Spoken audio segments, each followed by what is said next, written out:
L'armée israélienne a annoncé mettre en place une pause tactique dans ses opérations militaires dans la bande de Gaza dès dimanche afin d'y faire entrer l'aide humanitaire. Le communiqué de l'armée indique que la pause aura lieu chaque jour jusqu'à nouvel ordre de 10h à 20h et débutera dans les zones où l'armée n'opère pas, Al-Mawazi, Dir al-Bala et la ville de Gaza. Le communiqué précise que la décision a été coordonnée avec l'ONU et les organisations internationales à la suite de discussions sur la question. Des corridors sécurisés pour l'acheminement de l'aide humanitaire seront mis en place quotidiennement de 6h à 23h. Cette décision intervient alors que plusieurs pays et organisations alertent depuis plusieurs semaines sur le risque de famine à Gaza.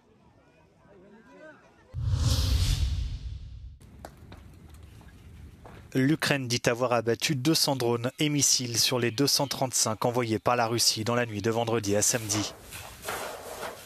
3 morts ont été recensés dans la région de Dnipro, un autre dans celle de Nikopol. Des attaques qui ne doivent pas rester sans réponse, prévient Volodymyr Zelensky. Le président ukrainien affirme par ailleurs que la situation sur le front est difficile pour les deux camps et se félicite de la résistance de ses soldats face à l'offensive estivale de Moscou. La Russie revendique de son côté la conquête d'un village situé dans la région de Dnipropetrovsk et fait état de 2 morts dans une attaque de drone ukrainien dans la région de Rostov. 54 drones ont été interceptés dans la nuit, selon le ministère russe de la Défense.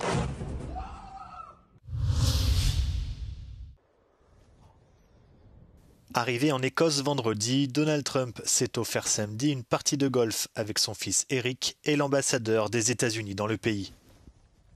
La famille Trump a racheté en 2008 un parcours historique situé près de Thornbury, sur la côte ouest. Pendant ce temps, à Édimbourg, la capitale, et dans d'autres villes, des manifestants hostiles à la venue du président américain sont descendus dans la rue. Ils dénoncent notamment la politique migratoire du président américain et sa guerre commerciale.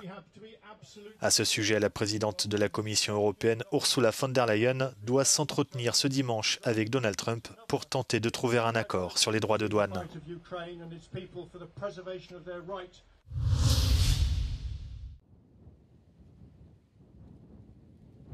C'est le débat qui agite la société française.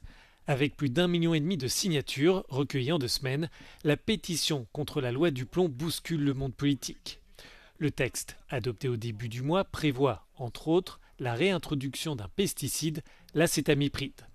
Or, cette substance est autorisée dans l'Union européenne jusqu'en 2033. Pour les eurodéputés écologistes, le message envoyé par Paris à ses partenaires est dangereux. Le problème, c'est que la France aurait très bien pu, si elle prenait en considération aujourd'hui les impacts sur la santé publique, aller voir ses homologues des autres États membres en leur disant « harmonisons nos législations, harmonisons nos interdictions, faisons-le dans un sens de l'intérêt général et engageons un travail dans ce sens-là ». C'est pas ce qu'a décidé de faire la France. La France souhaite recourir à cette substance pour protéger ses productions de betteraves, de noisettes, de cerises ou encore de pommes. Les partisans de la loi et le premier syndicat agricole estiment que les producteurs français sont désavantagés par rapport à leurs homologues européens. Au Parlement européen, la droite française approuve le texte et se félicite, à travers lui, de la remise en cause du pacte vert européen.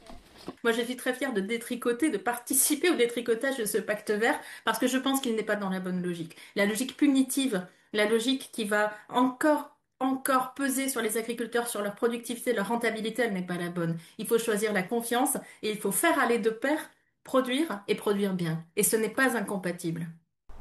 L'acétamipride, qui appartient à la famille des néonicotinoïdes, est dangereux pour les pollinisateurs, à commencer par les abeilles. Toutefois, le débat en France porte aussi sur la santé humaine, en particulier sur le développement du cerveau du fœtus. L'Autorité européenne de sécurité des aliments fait preuve de prudence sur ce point. L'établissement estimait l'année dernière qu'il existe des incertitudes majeures et que des données supplémentaires sont nécessaires.